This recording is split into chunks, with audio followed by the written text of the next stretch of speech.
Hello beautiful beings, welcome to my YouTube channel. My name's Tiana and thank you so much for sharing this moment with me, tuning in.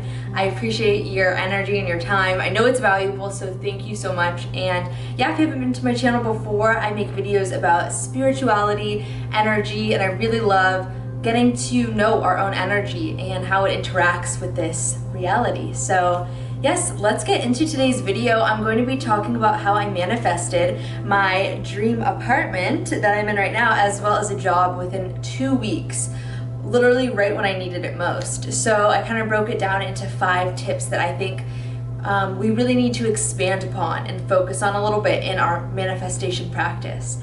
So yeah, I'll give a little bit of a background. It was middle of February and I was set to fly and to travel across the seas, and of course the world went topsy-turvy and a lot of stuff has happened in my own life and of course the world.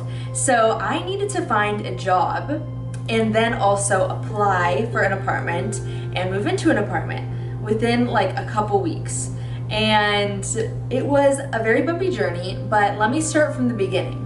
If you are trying to manifest anything, you of course first need to get very specific about what you want. Now the best way to do this is to silence your mind and to get in touch with your inner essence, your higher self, the subconscious desires that really drive you and what your heart truly desires, and your mind just wants to chat. So being able to take a moment and set your intention.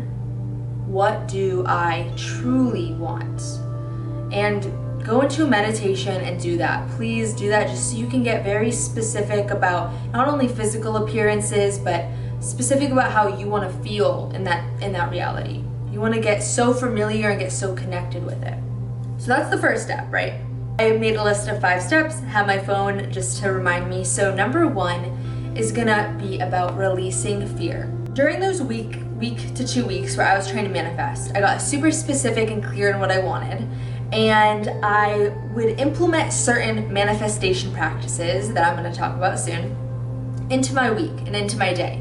And throughout those days, I felt really connected to my vision, and I knew that it could be mine. I knew that even if this specific apartment or that specific job wasn't mine, I knew I could still have it and achieve what I want. During those 2 weeks, although I had a practice going and a discipline, I still had my voice that would kind of be like, what if I don't get this apartment? What's gonna happen? It's gonna be so, oh my gosh, what's gonna happen if I don't get this job? Like, oh my gosh. And then your mind starts creating these scenarios, right? Or your energy starts to lower, you feel anxious. Yeah, it's a snowball. So of course, when you have a practice for manifestation, fear is still going to creep in. The trick to overcoming and releasing fear is as simple as giving yourself verbal permission. So literally saying, when you realize you're going into a negative thought train, literally say, I release all fear. Nope, this is not. I know my mind's telling me this, but that's not true. Because your mind will lie to you sometimes, just to keep you safe or just to play the what if game, to, of course, keep you safe, protected. It's all about survival. That, reptilian brain trying to keep you just safe and alive. The best way to reprogram your subconscious mind is to go into a meditative state and suggest things to your subconscious mind until it accepts it as true and it fully integrates it into your being. And suddenly you're aware of things that are in alignment with that belief.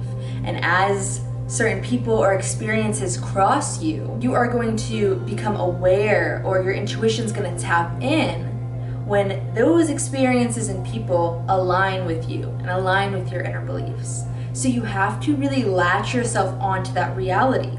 And when fear starts to come up, create a unique practice for you that really empowers you. It's all gonna be about your own strategy and you paying attention to what feels best for you. What feels the most like you're able to release that fear? Is it speaking it out loud?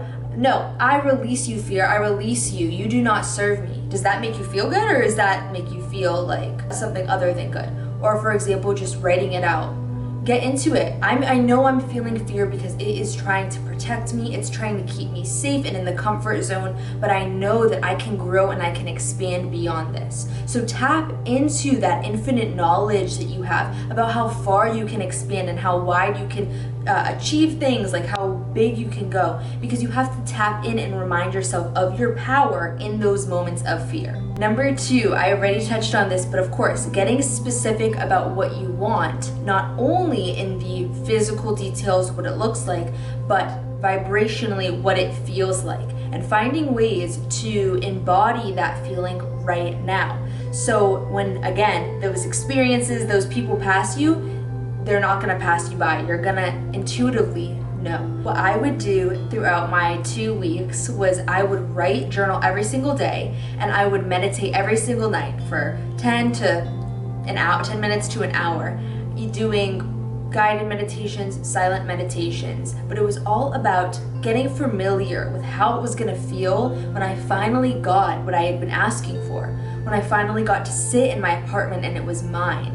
I would start my visualizations all the way down the road in my car, like pretending like in my head I was driving and imagining what the steering wheel felt like, because it's very familiar to me. And then going all the way till I got into this apartment, and I was really feeling what it would feel like to already have, you know, a job that I needed and to have an apartment. And then I started to just feel it in the now, and I would just get so grateful knowing that I could have that.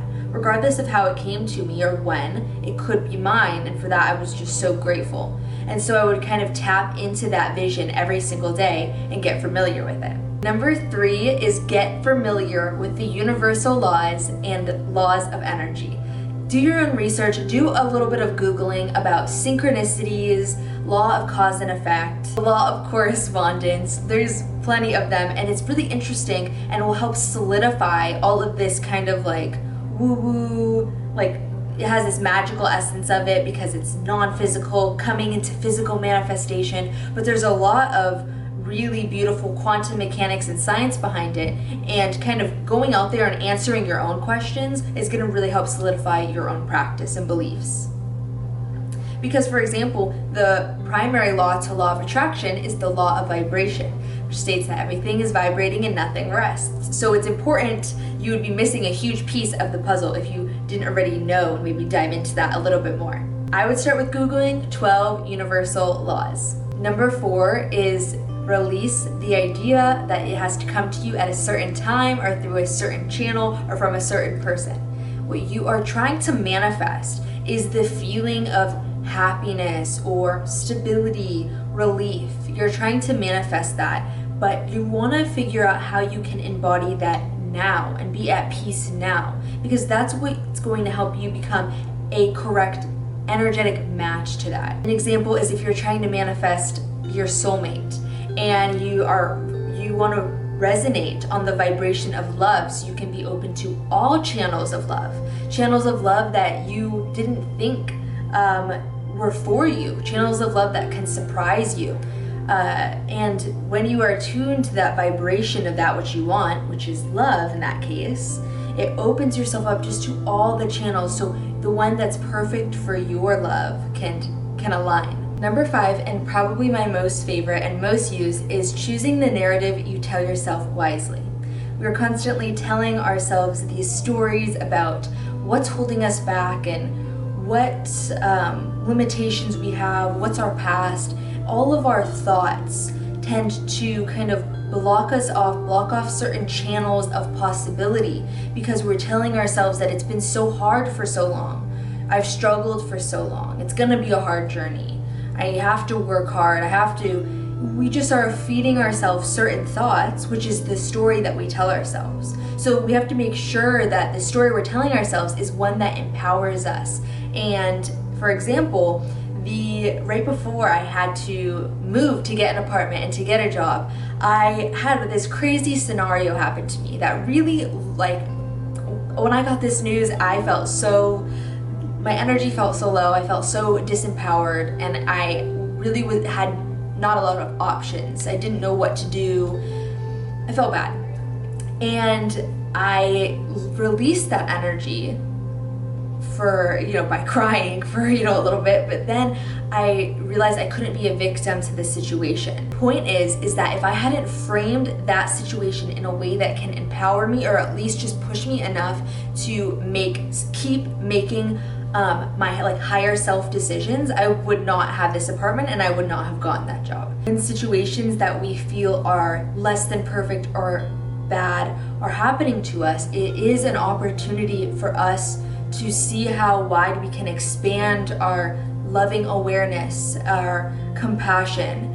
And although I don't believe that everything happens for a reason, I think that we can use what happens to empower us to be more of what we want to see in the world. Often we do have lessons to learn, and situations come to us because we have to make sure we have learned that lesson. So things that are happening to you are happening for you, to serve you, and to show you if you aren't happy with your reality, that polarity creates the clarity that you need to keep expanding in that direction. So think of what a blessing that is. That energy really organizes itself for you, and we have all this divine guidance, this source of energy and power, and we are such huge role players and creators in our reality. So I would implement these strategies every day for 2 weeks, meditate, write, do whatever you have to do to establish consistency and something that makes you feel good and makes you feel empowered. Whether it's just speaking in front of a mirror and eye gazing, it's going to be specific to you, but it's going to all be about consistency and getting specific and energetically BFFs with that vision you want. You want to be so familiar with it and full of so much gratitude. But of course, we all have some, hurdles we have to overcome. So that's why I'm here. I want to help and share any of my tips. So I hope I shared, as much as I could about what I did. I used all of these tips. I would write every single night. I would repeat mantras specifically for what I want, and just use your current situation to empower you. Use mantras specifically for your situation. In this present moment where we are truly empowered and where our intention holds the most power, we are connected infinitely to this source energy. We have so much abundance. We have so much happening for us. So just try to get yourself feeling good about it. You are capable of anything as long as you believe you're capable of it. So connect and anchor yourself so strong to that thing you want to manifest, and just keep using inspired action and using discipline in your practice to just know thyself as much as you can and get out there and manifest. So I really hope I answered those questions. I love y'all so much. Thanks for holding out for this video, and I can't wait to be consistent with posting now. Had some issues, but we're back, y'all. So thank you so much, and leave any questions below. Hit me up on Instagram with them, and I'll talk to you guys soon.